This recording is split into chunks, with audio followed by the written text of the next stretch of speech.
Shalom, selamat pagi saudaraku. Waktu hidup kita ini sangat singkat.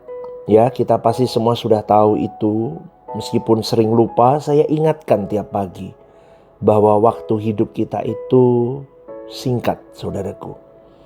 Maka kalau kita sadar waktu hidup kita singkat, maka betapa berharganya waktu dan hidup ini sangat dahsyat sekali.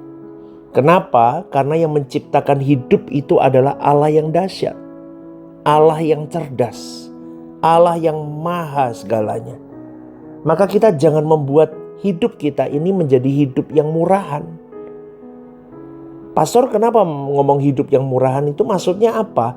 Begini saudaraku, hidup murahan itu adalah dengan kita mengisi hari hidup kita dengan perbuatan yang sia-sia. Mengisi waktu kita dengan hal-hal yang tidak baik. Mengisi waktu hidup kita dengan hal-hal yang tidak bijaksana. Kalau ibarat sayap saudaraku, bagaimana kita bisa mencapai ketinggian yang ditargetkan? Maka seharusnya kita berlatih terus membuat sayap kita ini semakin kuat, menerpa angin dan semakin lebar. Begitu kan?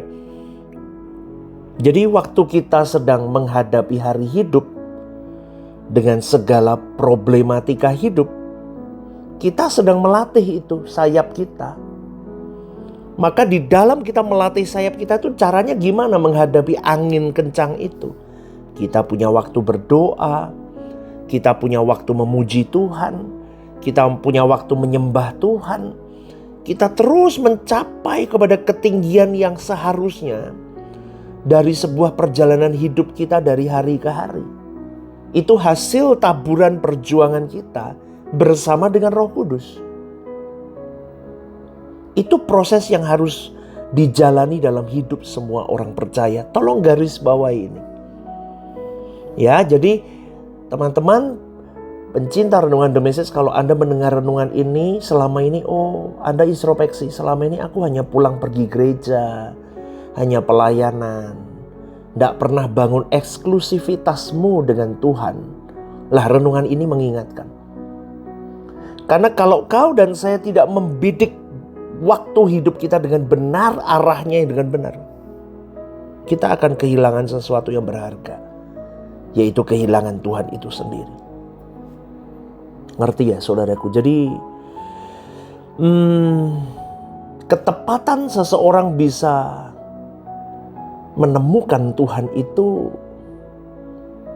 ketika ia menyembah, ketika dia melakukan hari aktivitas hidupnya 24 jam 7 hari itu dia latihan, dipelajari dari hari ke hari mana yang dia jatuh, mana yang dia gagal, jangan ngulangin lagi.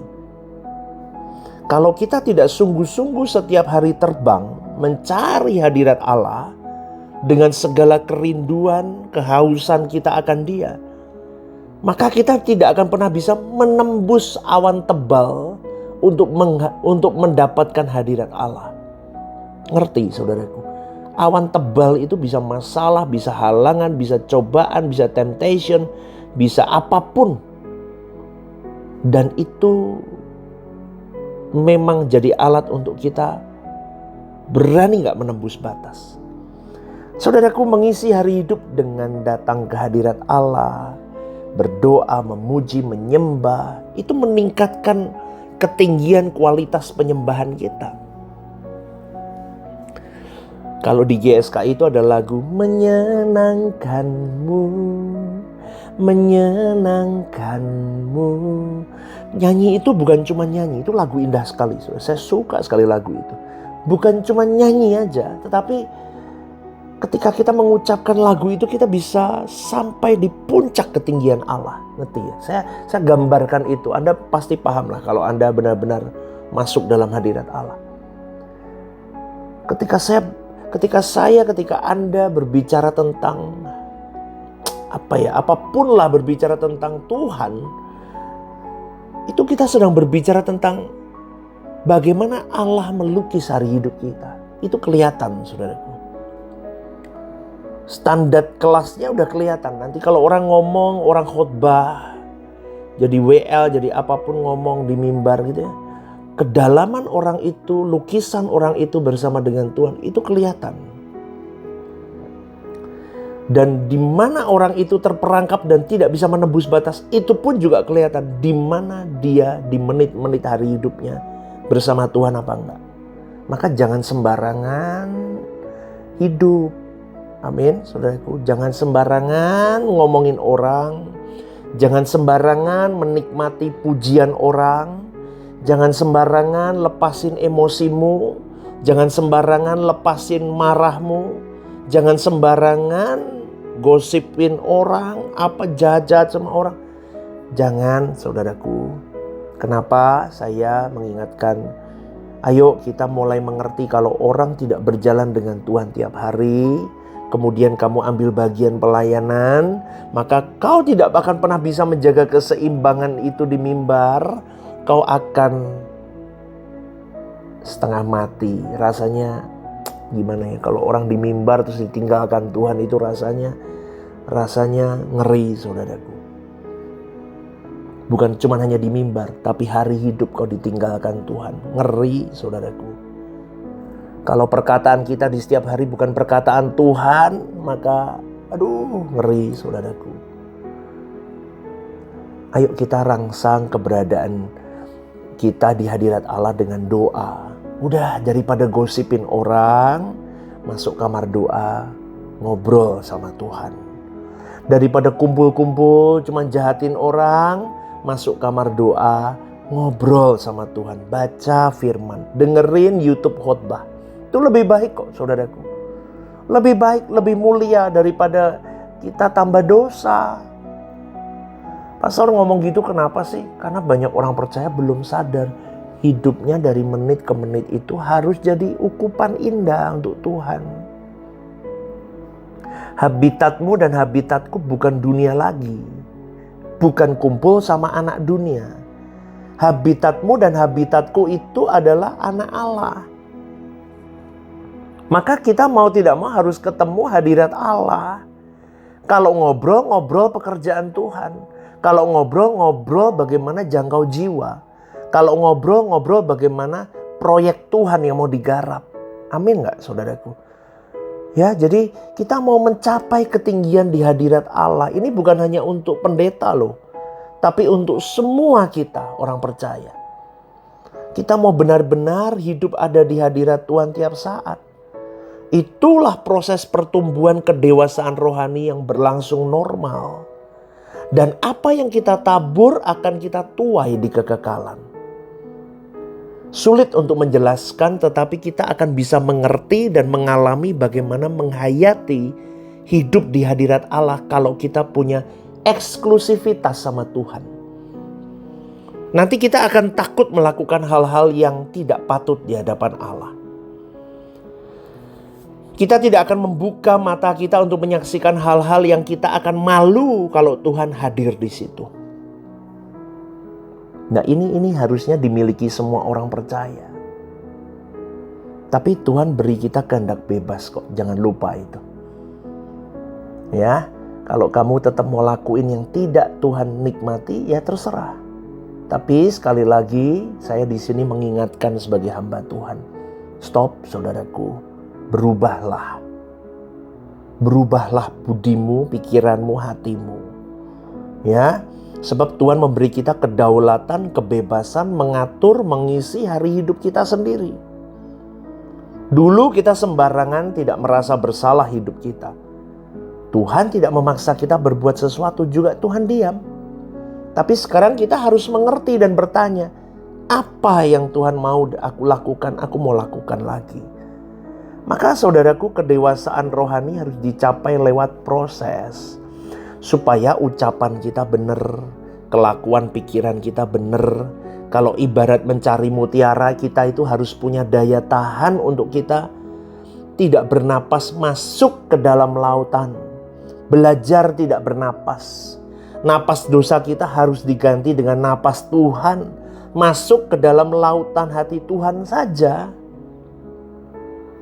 Lebay enggak nih? Enggak, ini memang harus begitu. masuk ke dalam lautan hati Tuhan untuk menemukan mutiara kehendaknya Tuhan. Kita mau terus duduk besoknya hari Minggu, aku mau dengar firman. Apalagi firman-firman yang pengajaran ya. Anda harus, aku mau temukan mutiara kebenaran Tuhan. Sabtunya itu udah disiapin. Tidur cukup, konsentrasi besoknya, belajar, dengerin firman. Wah, cerdas saudaraku. Ini yang harusnya dimiliki kita semua. Kita mau belajar rahasia-rahasia kebenaran Tuhan. Wah, terus pulang, dibawa, direnungkan. Terus dicatat, diulang lagi, dipelajari lagi. Coba dilakukan tiap saat. Wih, cerdas saudaraku. Punya waktu sama Tuhan. Itu investasi kekekalan. Itu investasi kekekalan. Timbang waktumu habis buat kumpul-kumpul yang gak bener. Atau telepon-telepon yang gak bener. Atau chatting-chatting gak bener. Apalagi ya itu aja kan, paling kumpul, chatting. Main sosial media yang gak perlu. Apalagi nonton drakor yang gak perlu. Berarti gak boleh pastor? Ya boleh sesekali, tapi jangan habis waktumu untuk itu. Gitu loh saudaraku, maksud saya. Waktumu harus habis untuk Tuhan. Waktumu harus habis untuk investasi kekekalan. Terus kembangkan kepak sayapmu sampai kuat, sampai lebar, sampai benar-benar bisa menembus batas awan-awan tebal. Ini harus dipikirkan. Gak bisa cuman bisa nanti dengan doa. Gak bisa. Kamu harus berjuang. Cuman dengan doa gak bisa. Harus minta tuntunan Roh Kudus, harus berjuang, harus melewati semua badai hidup. Karena seseorang yang dipakai Tuhan dengan urapan yang kuat, pasti orang itu bayar harga dengan melewati malam panjang. Dia tidak tidur. Orang lain tidur, dia tidak tidur. Dia berjaga di hadirat Allah. Tapi orang begini musuhnya banyak. Kenapa saya katakan nggak gampang orang begini? Betul, saya ngomong ini saudaraku, karena seseorang yang berjuang hidup lurus, pemberitaan firman-Nya diurapi Tuhan, pasti itu buah dari jam-jam panjang dia terjaga di hadirat Allah. Itu tidak bisa diraih dengan cara apapun selain dia duduk dekat kaki Tuhan. Dia punya investasi kekekalan. Ngerti saudaraku? Saya rindu kita semua punya level itu. Karena Tuhan yang Maha Agung ini tidak bisa dicapai dengan kelas rendah. Harus outstanding kelas. Maka investasikan yang benar hidupmu hari ini. Capailah prestasi setinggi-tingginya. Prestasi kesucian, prestasi kekudusan, prestasi kebenaran di hadapan Allah. Itu bukan hal yang mustahil kalau kita mau berjuang.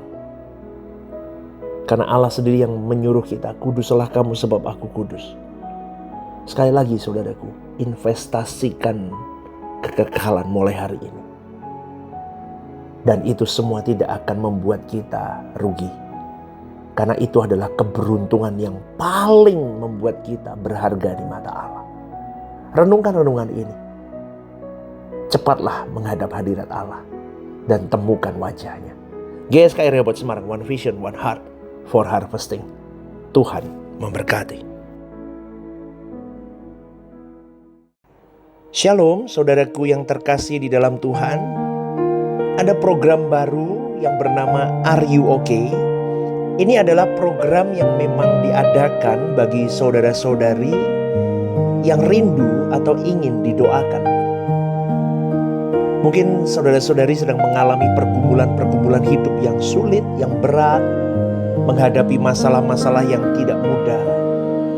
Saudara-saudari bisa klik di formulir online yang tertera atau scan barcode di situ. Anda bisa tuliskan di sana apa yang menjadi pergumulan masalah Anda yang ingin didoakan. Tujuannya satu, Anda tidak merasa sendiri. Saya sendiri akan mendoakan beserta tim yang akan menangani ini. Saya akan mendoakan di dalam mesbah-mesbah doa kami. Tujuannya satu, supaya saudara-saudari merasa ada yang support, tidak sendirian berjalan menghadapi beratnya kehidupan ini. Ini kerinduan saya, kita berbagi kasih secara nyata. Dan kiranya program baru ini bisa menjadi berkat untuk kita semua. Tuhan Yesus memberkati.